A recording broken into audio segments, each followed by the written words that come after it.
Nummer 13, Olivia Kristiansen. Nummer 22, Lea Trapper Olsen. Nummer 27, Maria Bjarnadóttir. Nummer 25, Sofia Barradóttir. Nummer 25, Anita Ness. Nummer 26, Foja Nolsson. Nummer 26, Anna Namaugen. Nummer 30, Maria Magnusdóttir Dam.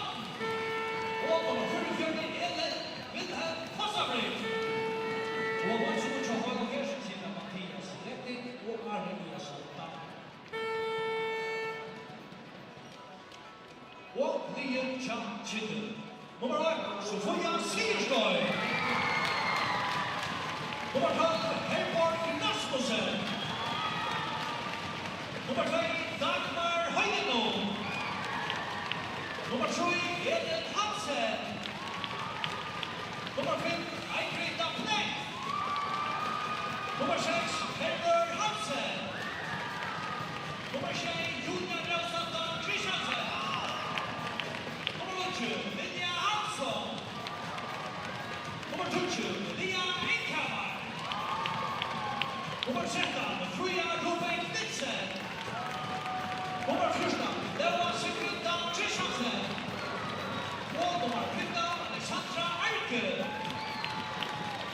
Og varslet til skjøtten siden dette av Lødom, Simon Høgh Hendersen, Hansa Jutta Kristiansen og Tobias Thiesen. Og da var det nesten med Jakob Sverikas og Jon Simonsen. Takk for det, og det var finalen som mål.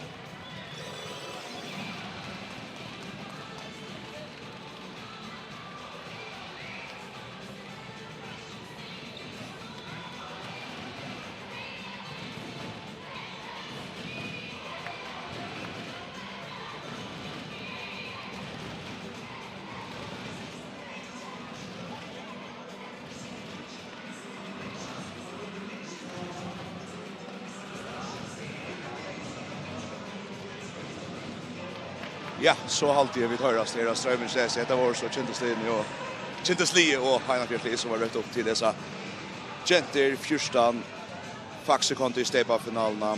Genton så Apelgrön. Här Heinafjärs och Kyndil pressar samman Heinafjärs A och Kyndil A som det är Kyndil A. Vann så i halvfinalen mot VP 29 spännande. Heinafjärs A vinner så i halvfinalen mot Heinafjärs B och igen. Inte så spännande. Dyste.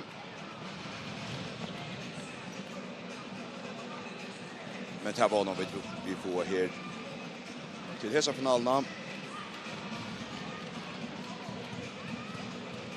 Här Kyndil för att börja vid bulten.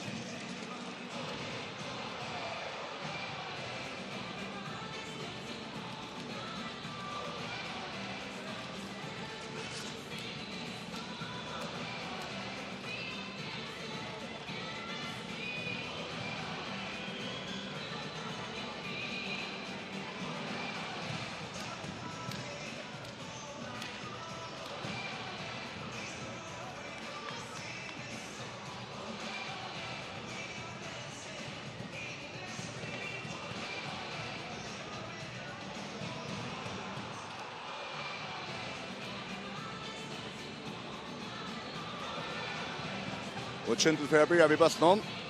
Här börjar vi så får ju Sigerstein i mål, så av vänstra Vonchi Alexandra Arke, av vänstra Batche Herbert Hansen. Här har med vi fyrstantal någon Loa Sigrid Dahl Kristiansen. Så högra Batche Lilian Hansson vid bulten här. Och högra Vonchi var Ella Inkhammar.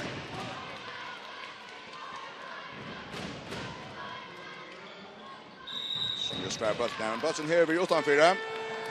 Då är det första Kyndil så alla betans inte där bulten för och Heinafjärs center.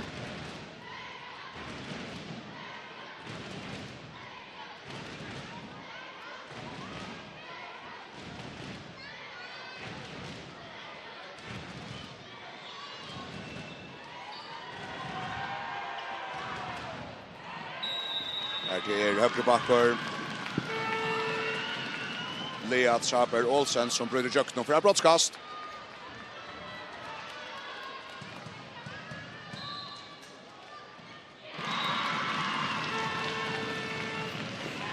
Som Olivia Kristiansen sätter i nätet. Heinfjärs börjar bäst. 1-0 till Heinfjärs. Och nu Kyndil släpps av att i bulten går början till Heinfjärs nu för där. Och en runt att dödsa upp i 2 mål på ena vägen. En tekniska vittle fet dömt till mot Heinfjärsen och så för Kyndil strax men finner akkurat inte eller en kamera i tar ju man fri första syfte. Kyndil känner Röjna om att det skulle rösta finalen när vannar av sig här. Till Loa Sigrid Kristiansen som skipar spelet. Runt av strikne. Det är Eibritt Apleck. Men några vittler här från banan första börjar vi. Inte vanligt i andra finalen.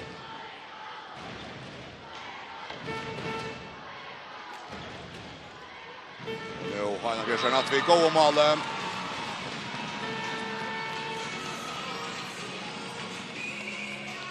Olivia Kristiansen efter.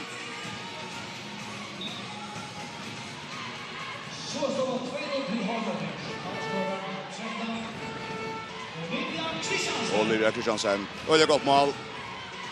Här ska plås till henne och hon kan inte plås. Hur har satt löjt där. Herber Hansen Kjellille och på skjota. Näga fram i. Så kan Aura råstötter och i Heinbjärsmallen och sätta spel i gång efter. Heinbjärs är annars manna så är Anna Lamhauke och högra Vonches och högra Batche Lea Traber Olsen. Och min är Maria Bjartandöster och vänstra Batche så Olivia Kristiansen som skorar på i Malmö. Och av vänstra Vonche är om jag så rätt Fuja Nolse. Heinbjärs är som hämtar bulten.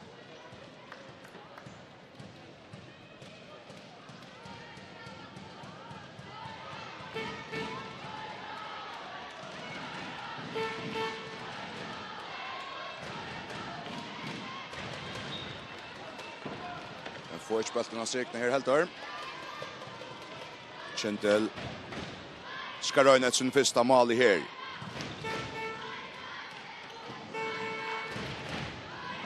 Men det er hans ikke. Skifte. Har sett av høyre batje, og så er pura frukt fremme til Heinbjærs her noen, og 3-0. Venstre vanker. Fuja Nolse. Skøl 3-0. Tung Kyndils början og god början tja timens första. 3-0 till Heinbjärs vid spalt innan 4 minuter. Och Kyndil söknas framme efter 3-0 första målet. Da Loa Sigrid, och nu har pratat med kökten bäst i bultans första brottskast. Vi har tacklat på hans näs här väl framme här. Loa Sigrid Kristiansen. Ja, vi rör vänsterbackar Herber Hansen för att täcka brottskast i måte. Auro Råstötter. Och det känns lite här, känns han.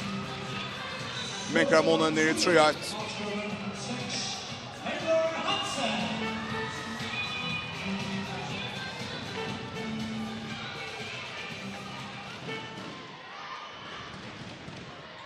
Att det plåslar Olivia Kristiansen med rymmar Bjärging. Så får jag Syrstein. Och i Kyndilsmallen. Hästen att törva Kyndils center och det är gott att få till en final här. Du har haft en inte tunga början. Malvern kan saka till vid så står här Bjärging.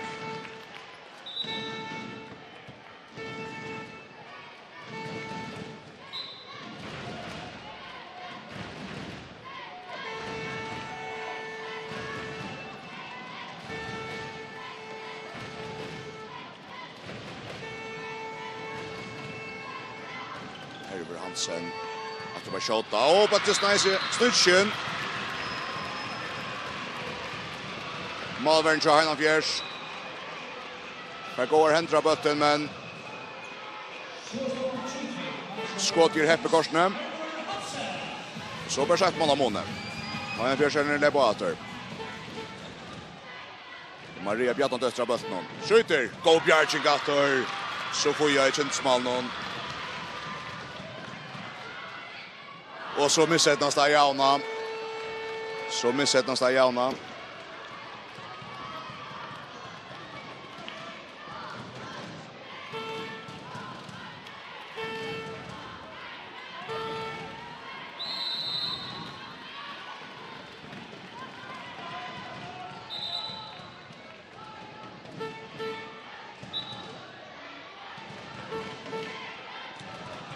Gång tja. Final fjärde får skaknet i först och syfte upp Maria och man missar bollen så det efter Olivia Maria. Vi tackar med till snipeten. Snipar på från bio släpper bollen till Fríggjadagin har så just i betrack.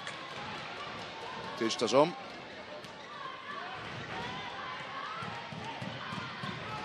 Mamma och Stigten kör han fjärde för som Montefich möjliga. Nu går Möller till Kyndil. Eller en kammare. Jaunar.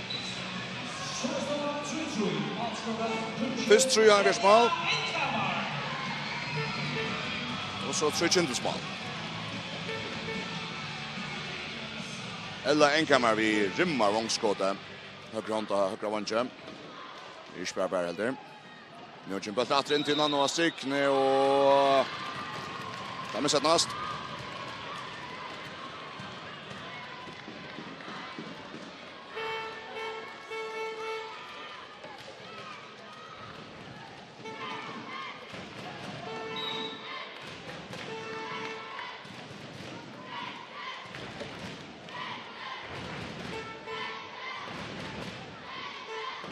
Loa Sekretär Kristiansen. Herbert Hansen. Till måte. Så Loa efter. Och skjuta. Men skott ju tråbolt.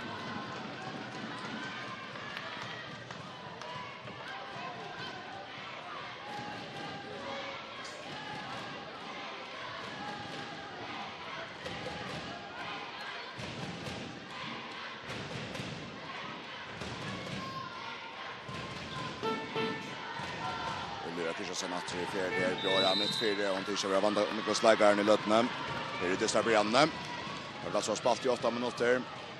Och det tror jag med Hanker och Kyndil här i FAXE kondi steppa kappen i Søljan 14.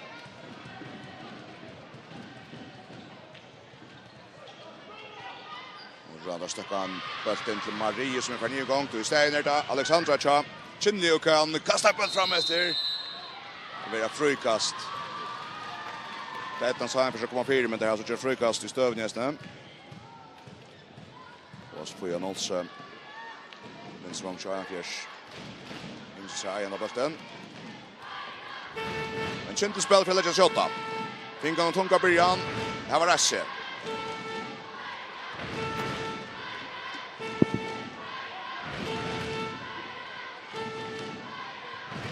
Som Eibrit har träckt runt där på till att strikna. Loa Sigrid. Nega plats ut av sjöne. Oj, ja. Rätt ut av sjöne. Trubbelskott, men det är näst. Och så är det inte lotta.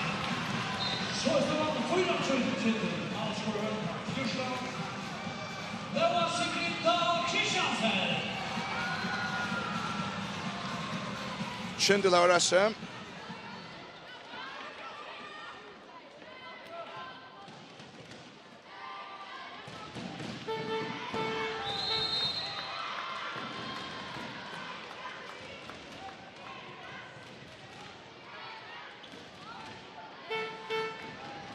Maria Magnus stötter Dam kommuna Mina Tjahana Fjärs för bollen Kristian Støne.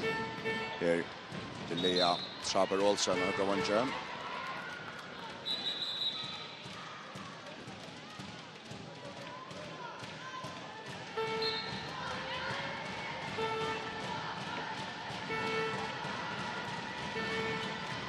Så innan strikna är Eden som kom in och detta sen är Janna.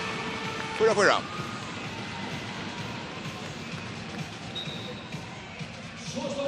Elen Villen Fossabrik.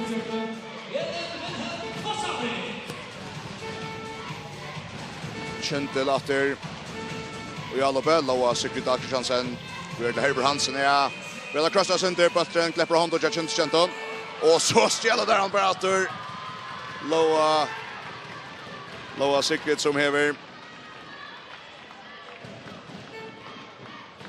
Som lumpa i Heina Fjersjärner. Vi ikke gå omtaget her tåk innkastet.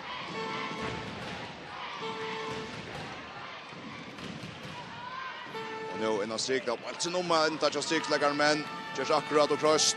Heina Fjersjärn för framåt där. Jön börjar hävda spalt i 1,5 minuter och Heina Fjärs spelar för det 28 och tar där snä. Att rädda skott mitt fyra från Mario Magnus stöter Dam. Så ska man framföra till att vara ansvarig. Magnus stöter Dam.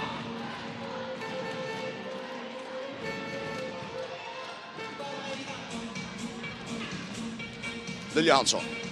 Loa Sigrid Christiansen. Vi tacklar med 4.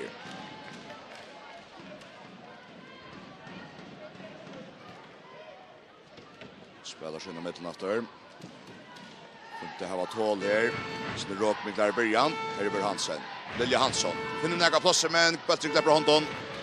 Ein Fjärs färd i vänster för att få bollen. Ja, där skjuter han nu. Herber Hansen runt väl att köra till. Stäcker vänstra vånge. Tja Heina Fjärs. Fojo Nolsö.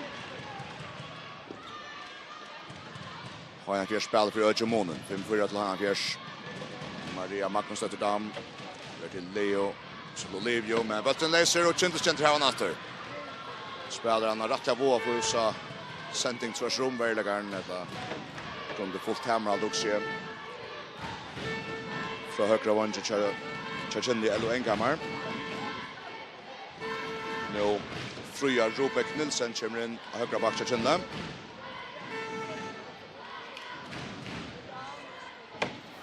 Det är bollen här. Till Loa Sigrid Christiansen vid bollen on. Vänstra Ronald Sandros och Herber Hansen börjar till Loa Sigrid. Hon tycker att han äger nu i bjöar. Av och i början av Sky nu de flesta Kyndils all upp någon eller kvart. Herber Hansen tar sig ner. Kan komma till skott. Och snur inte bollen i målet.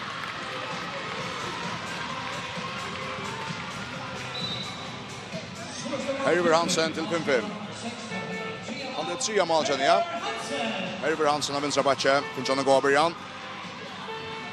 Lea högra backe Heina Fjärs. Går börja för Fiska. Kyndil.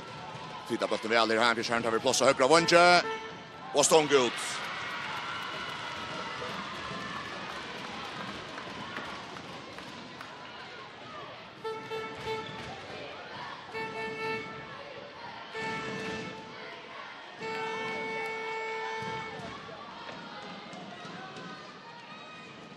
Ja, så det köttet är ganska känsligt där då för att de sitter att få några på stövna.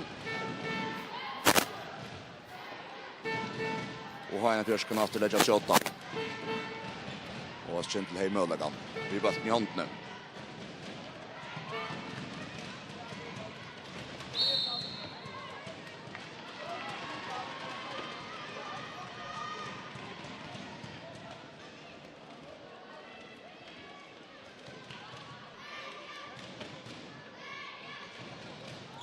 Lea Trappar Olsen. Olivia Christiansen.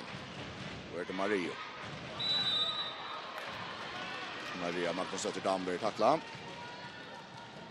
Kyndil sänder väl nu. Hon tror man kommer upp. Här var trutjar spelningar henne.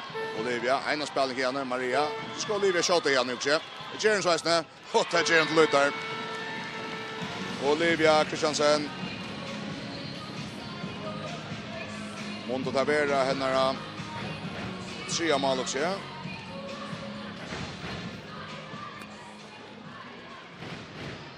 Och Kyndil åter upp. Arena Jauna.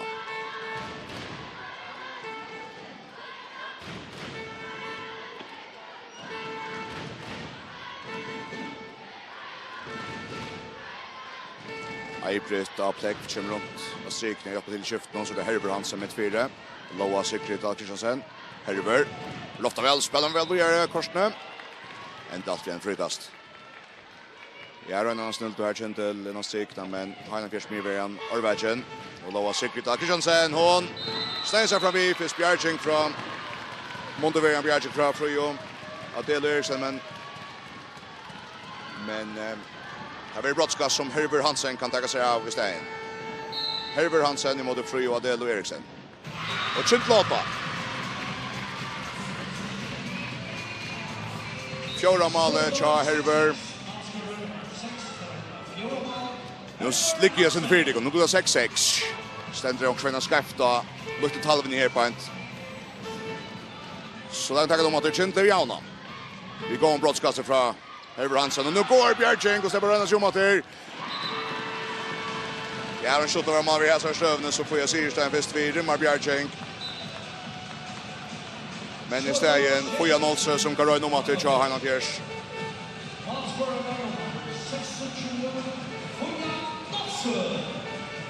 Och så är Heinan Fjärs 8.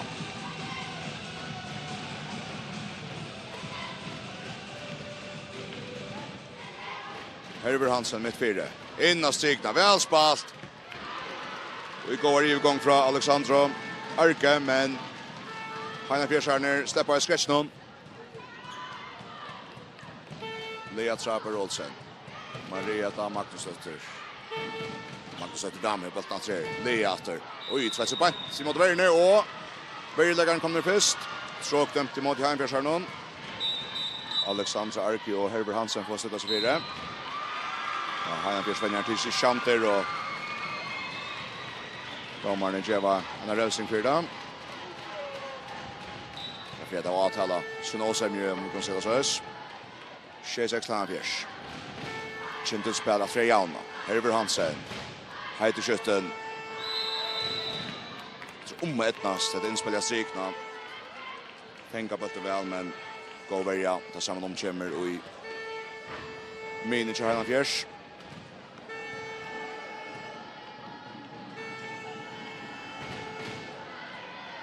Loa Sigrid Kristiansen. Ut i högst till Frøyo, så det är Herber. Och skjuta. Ja, fer att ta skottet, men tar fer fram i. Så mycket kröst att det ska vara frikast.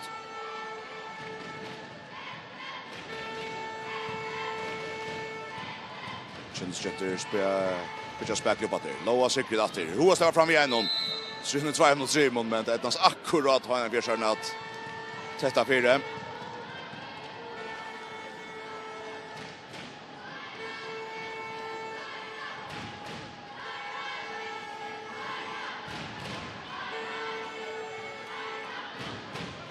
Herber Hansen och Benga. Och Lisen. Går Bjarke från Frøyo, Adele Eriksen och i Heinan Fjärs mannen. Och Heinan Fjärs här ner och i alloppe. Vi har tacklat här.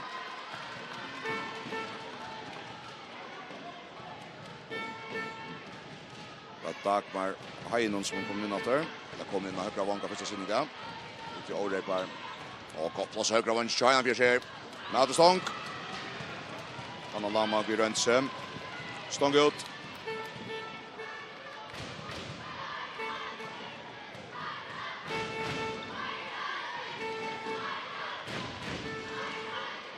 Elin Hansen kom in av strikna till Kyndil. Här var mitt fyra med Kyndils backarna lägga söna i atsök till rattes.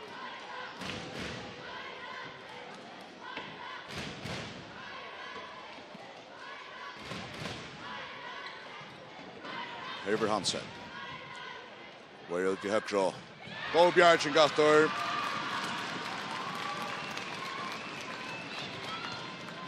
Frøya. Adele Eriksen Bjarke Stem. Så en god tackling. Från Frøya Robert Nilsen. Ut Kyndils Verne.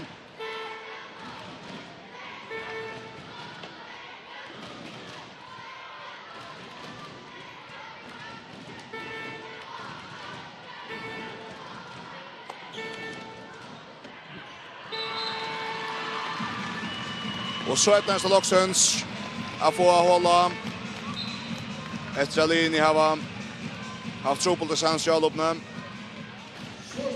Och Maria Bjarnadötter ställs här Jöknen. Maria Bjarnadötter Jöknen brott nu.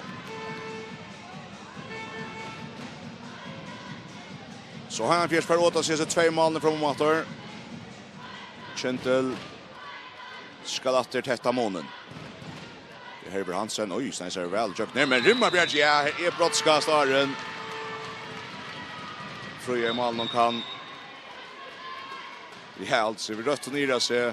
Montia framtiden har Sörbjerg ska säga att. Men FAXE så är sin hjälp av att han blir Sverige kröste så mycket av tjänstspatchen. Herber Hansen släpper röjna sig om efter. Av brottskastlinjerna. Herber Hansen mot Fröja Adelo Eriksen. Skydroma för dem. Tjänstbackaren. Kyndil finner trådblöj att skåra mål. Efter där Janald 6-6. Och skulle nu hos honom se väldigt stöv emot igen någon. Hanna Persalo blir certifierad här. Olivia Kristiansen. Maria Eydnudeildin. Bryter mot venstre. Att Olivia här kopplas. Och en bjärging. Så får jag se Stein. If jag skriver att det är fjärde bjärging i könet. Därför har vi en alaj. Och här har alla högst ratteliga stora bjärgskaresna. Så Kyndil Smalbergen helter. Tammerhald då så att han försöker inte försöka nu tror mål. Asta. Och kvass sändning ut av högra vånk men fram i.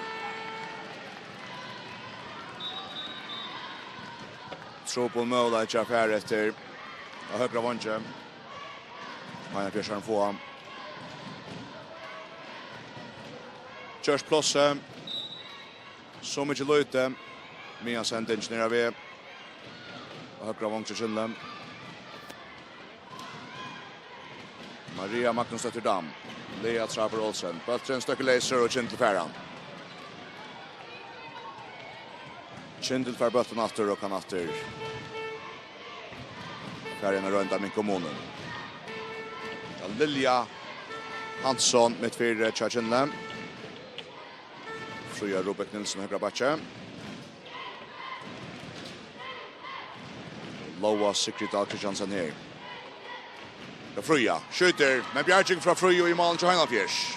Fröja till Eriksen skrasar till Hanna för sina 3 bjärging nu. Han vill sen Ivas Lange släpper akkurat i sketchen här. Lägga plats mitt 4 kanske att komma där utifrån inom vägarna. Nej.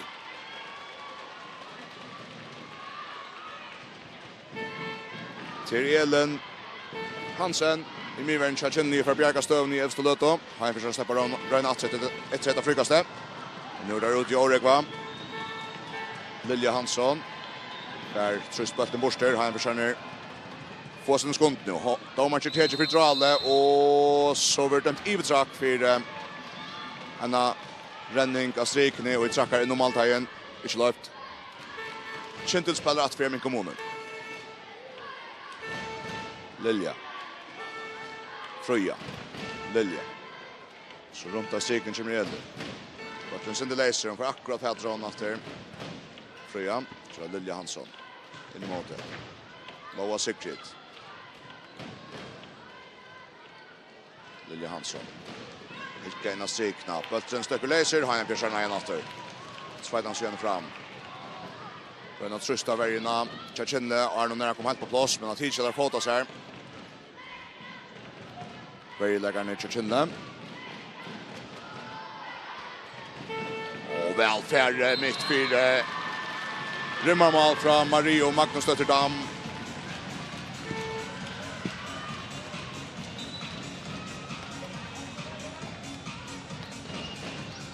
Så står det 8-6. Ansvarar Maria Magnus Dam. Kyndil att Rialobe. Här var Leida Lange efter sin kända mål. Skulle röna få det brakta här. Lilja Hansson. Eller Fröja. Så högra.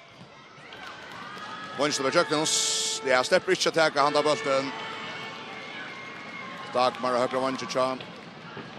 Så Kyndil men hon skulle där för att inte alla batter. Löjt tog efter. Och där vill jag tackla här. Ja, Kyndil fick möjliga min kommunen vid några halv fan sekunder efter här. Ta i han försöker tvåan borster ta här. Röjna att skunta all upp så här jökten så under veckan ta höj när man kan gontan. Ta där Avisan höj hava. Fincher bulten. Kyndil färs heller ikke for efter. Men en nøkkelunda jauner hålleikere har en fjerde haft foten framman for jo enda så esten her for hålleik vi at få en last på hele 3 mål som kanskje så stor foter som tar jo haft framman for det. Line hadde sint trobult ved at avgräsen av möjliga målvärden har varit gånger. Jag skriver så Fui och Syrstein och Kyndils mål för 4 Bjärtskar.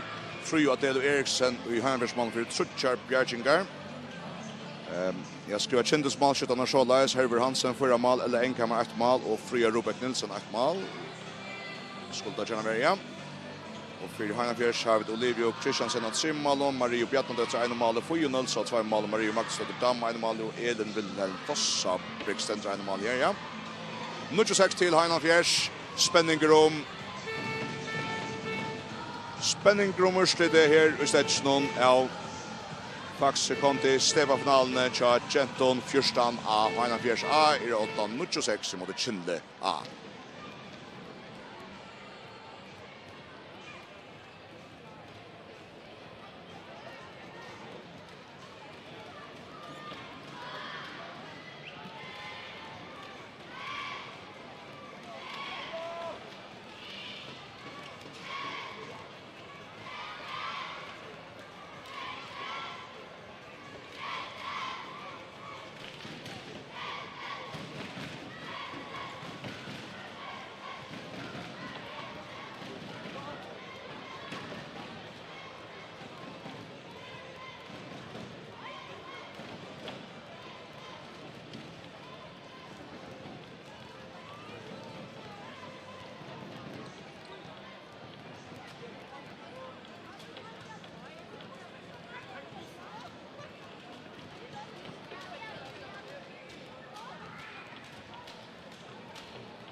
Ja, herre opp her.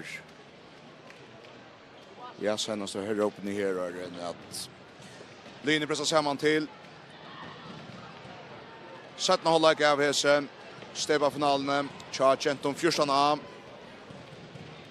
Heinafjers 8-0-6. Så gjennom dist i tøktis kanskje nære jauner. I fyrre hållag ikke, men her Heinafjers kjentest hava foten framman 4-4 av mesta. Og nu er det en li 8 som börjar vid bøltene. Her vil godt kjenne jeg finne en stekke spil her. Men det gjør det ikke til jeg rymmer hoppeskått fra Leo Traper Olsen og høyre Batchitja Heinafjers.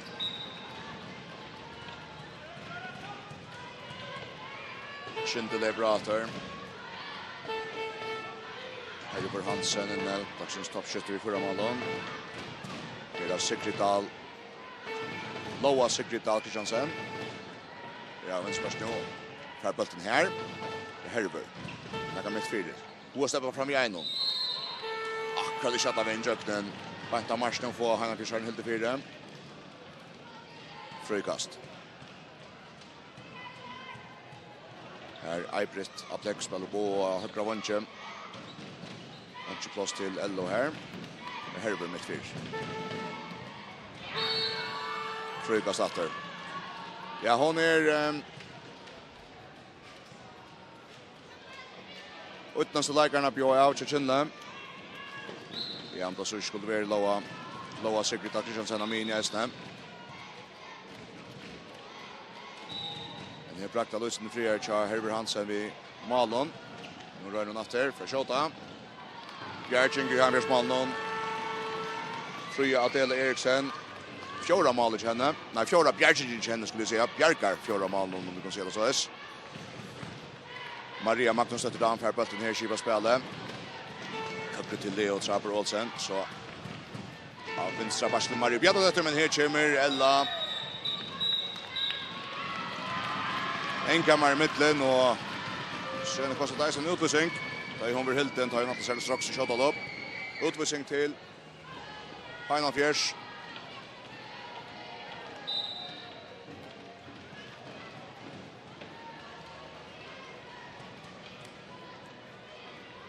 Och här är det här som Kyndil brukar där skulle få Borsror Hesson här lötne. En läkare flyer och att han vill förra målen. Så var det tvärläggare flyer. Lilja Hansson bryter jøkken høyre bakke og blir helt en skarpt. Synes ikke helt igjen I stande. Men heter en støva som Kyndil skal gjøre seg alt av. Nu moder Edna sig att få det kända mål I det här sökta sättet så långt.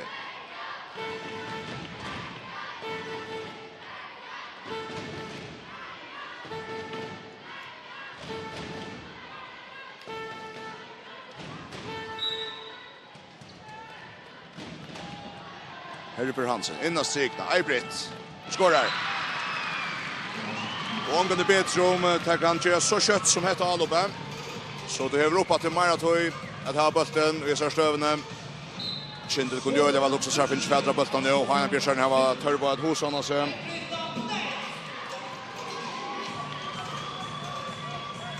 Anna Lauma och kommer in. Vi har en fjärde spel så vi fyra lägger nu alla den här. Tro på stöva.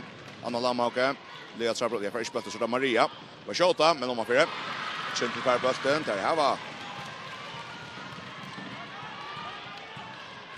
en goa löto, en hela minut att säga att vi är stövne, inte stöva. Tas Liljo, skårar. Så kommer spänning I distnator. Lilja Hansson, skårar. Och jo. Så det var Kucho, maskulan Lilja Hansson.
Så står det 11-20, Kasper Rønneberg, Fjursland. Det var Sigrid Dahl Kristiansen.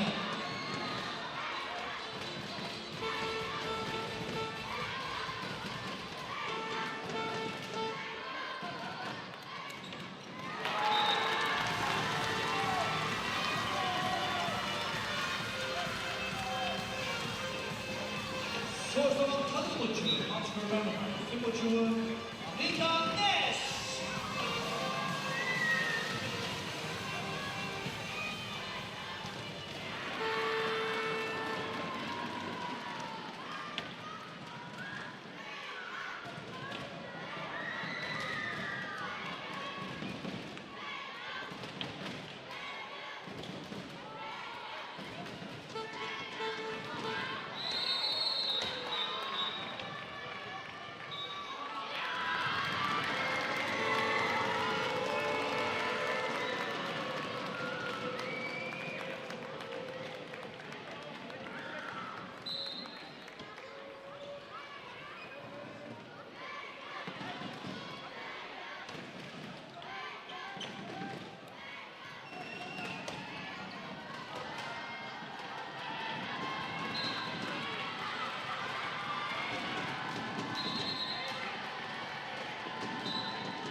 matchskårer nummer 24, Sofia Barnette.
matchskårer nummer 6, Februar.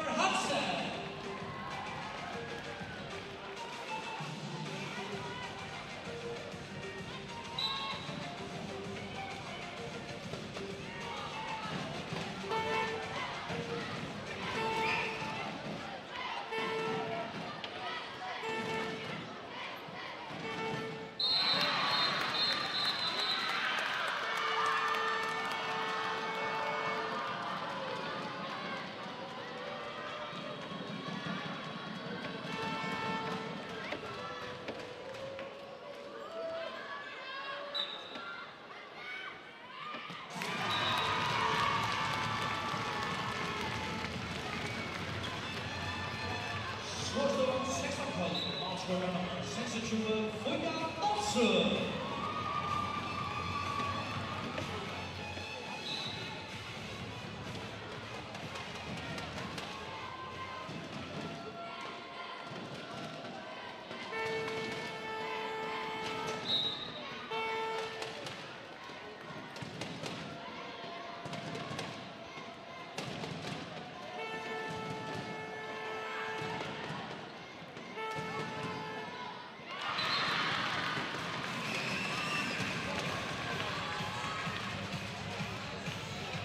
Scores the ball 6 of 10. Matchscorer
Leygardagin.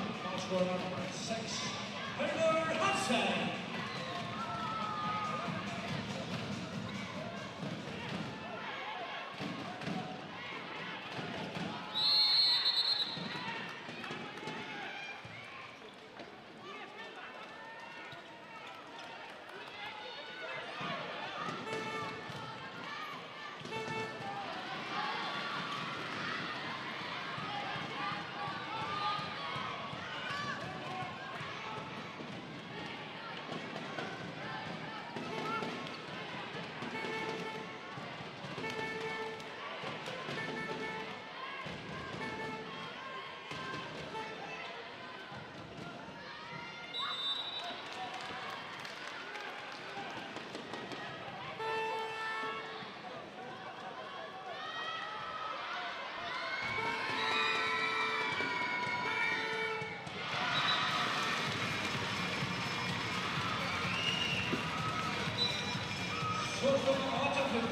Matchscorer